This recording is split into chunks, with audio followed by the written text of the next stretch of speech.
आपण काय पाहिलं होतं, बैजिक राशी आणि विस्तार सूत्र पण पाहिली होती, एक्सपान्शन फॉर्म्युले, अल्जेब्रिक एक्सप्रेशन्स पाहिले होते. ठीक आहे. आज बघू बैजिक राशींचे अवयव, फॅक्टरायझेशन काय म्हणतात त्याला, फॅक्टरायझेशन ऑफ अल्जेब्रिक एक्सप्रेशन्स.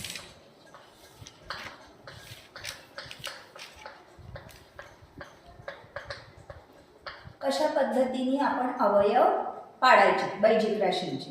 हां, आता समजा आपण साध्या संख्यांचे कसे पाडतो, जर आपण हे 24 घेतले, काय करतो, 24 ही संख्या कशी तयार झाली आहे, कोणत्या कोणत्या संख्यांच्या गुणाकाराने ही संख्या तयार झाली आहे असं आपण काढतो. सांगा, 2 गुणिला 2 गुणिला 2 गुणिला 2 होईल का, 2 दुणे 4, 4 दुणे 8, 8 दुणे 16, नाही 8 त्रिक 24. ठीक आहे. हे झाले 24 या संख्येचे अवयव. आता बघू आपण ह्या ज्या आपल्याला बैजिक राशी दिलेल्या आहेत ह्या कोणत्या कोणत्या संख्यांच्या गुणाकाराने तयार झालेल्या आहेत. हां, म्हणजे ते जे छोटे छोटे संख्या मिळतील आपल्याला किंवा छोट्या छोट्या राशी मिळतील ते असतील या बैजिक राशींचे अवयव. ठीक. बघा आता इथे 15 म्हणजे आधी 15च कोणत्या दोन संख्यांनी तयार झाली आहे, हा 3 आणि 5. ठीक. आता एमचा घात किती, 4 म्हणजे एम किती वेळा, किती अवयव आले एमचे, 4. आता एम 3 वेळा. ठीक आहे. ती आहे एक पदी, त्याच्यामुळे ह्याचे फक्त असेच अवयव पडतील. ठीक. आता पुढचं काय दिलेलं आहे, px अधिक qx, ही एक द्विपदी दिलेली आहे. आता अशी दिलेली असताना आधी आपण याचं निरीक्षण करायचं की दोन्हीमध्ये कॉमन कोणता आहे, सामायिक कोणता आहे. कोणता आहे दोन्हीमध्ये सामायिक, x. मग ह्या x ला बाहेर काढायचं आणि p अधिक q हे दोन आले ह्या द्विपदीचे अवयव. ठीक. आता समजा ही किती पदी आहे, ही बहुपदी आहे, पॉलिनॉमियल आहे ना, 3 पेक्षा जास्ती पद आहे त्याच्यात, 1 2 3 4. आता इथे बघू आपण कोणत्या दोन पदांमध्ये एक एक कॉमन आहे, काहीतरी आहे. या पदामध्ये काय कॉमन आहे, काढा बाहेर. आतमध्ये काय राहिलं, a अधिक b. मग प्लस इथे काय कॉमन आहे, 1. आतमध्ये काय राहिलं, a अधिक b. आता परत a अधिक b कॉमन आहे, मिळालं a अधिक b कॉमन. आता या a अधिक b ला कॉमन काढा, आतमध्ये काय राहील, x प्लस y. हे झाले या बहुपदीचे अवयव. ठीक आहे. आले लक्षात, सोपं आहे, सराव लागेल. हा, आता बघू पूर्ण वर्ग राशीचे अवयव कसे काढायचे.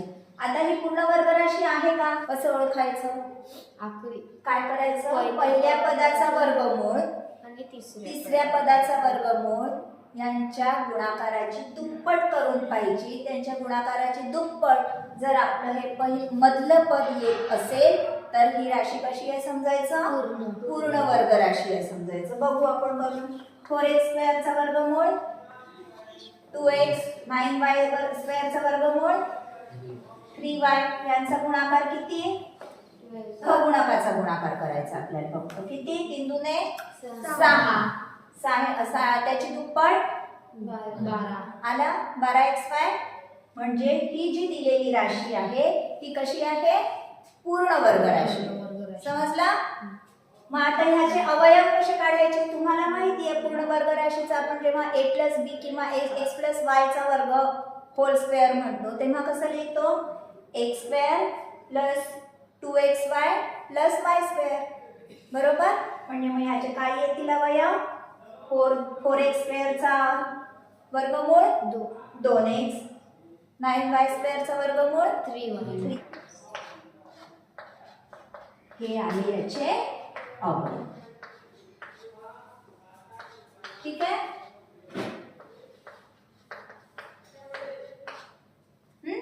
पूर्ण वर्ग राशी आहे की नाही हे ओळखण्यासाठी काय करायचं लक्षात ठेवा. मग 2 2 गुणिला पहिल्या पदाचा वर्गमूळ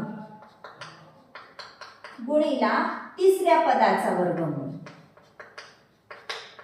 हे करून पाहायचं आणि जर या पहिल्या आणि तिसऱ्या पदाच्या वर्गमूळाचा गुणाकाराची दुप्पट जर मधलं पद असेल तर ही पूर्ण राशी कशी आहे, ही पॉलिनॉमियल कशी आहे, बहुपदी पूर्ण वर्ग राशी आहे हे आपण समजायचं. ठीक आहे. आणि पूर्ण वर्ग राशी असेल तर मग आपण तिथे हा फॉर्म्युला लावू शकतो, विस्तारित फॉर्म्युला आपण तयार केलेला, बरोबर.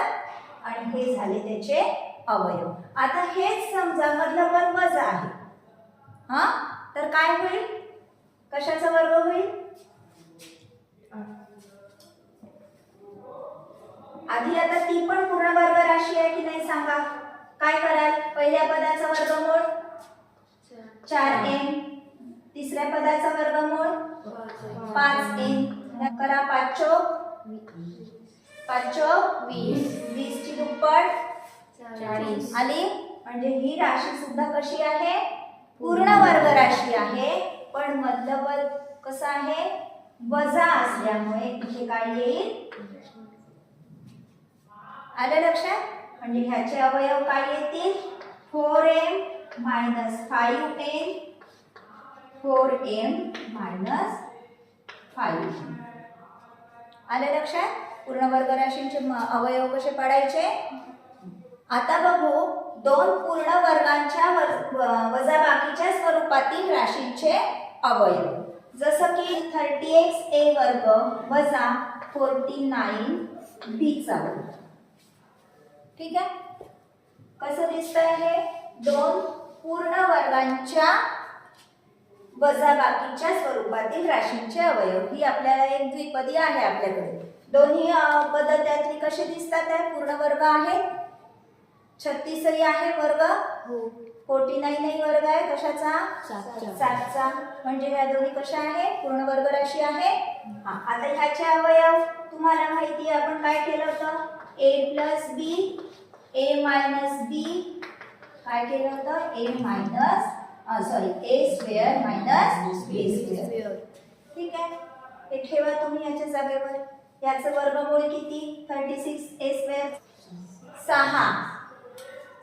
36a स्क्वेअरचा वर्गमूळ काय होईल, 6a मायनस 49 चा 7 b स्क्वेअरचा b. ठीक. करा याला 1 अधिक 1 वजा. ठीक आहे. दोन्हीचे जे निघतात वर्गमूळ ते एका ब्रॅकेटमध्ये अधिक एका ब्रॅकेटमध्ये वजा. ठीक आहे. अशा पद्धतीने आपल्याला बैजिक राशींचे अवयव पाडायचे असतात. आधी लक्षात घ्यायच्या बैजिक राशी कोणत्या पद्धतीच्या आहेत. साध्या असतील तर आपल्याला ह्याप्रमाणे आपल्याला कॉमन निघत असेल तर कॉमन काढून, नाहीतर सरळ सरळ आपल्याला अवयव पाडायचे. पूर्ण वर्ग असतील तर आपल्याला काय आपण जी विस्तारित सूत्र तयार केलेली आहे ती वापरून त्याचे अवयव पाडू शकतो. आलं लक्षात. बैजिक राशींचे अवयव कसे पाडायचे हे आपल्याला उदाहरणांमध्ये याचं काम पडणार आहे. व्हिडिओ आवडल्यास नक्की लाईक, शेअर आणि कमेंट करा. आणि हो, सबस्क्राईब केलं नसेल तर अवश्य सबस्क्राईब करा, म्हणजे मी नवीन अपलोड केलेल्या व्हिडिओजचे तुम्हाला नोटिफिकेशन्स मिळतील. धन्यवाद.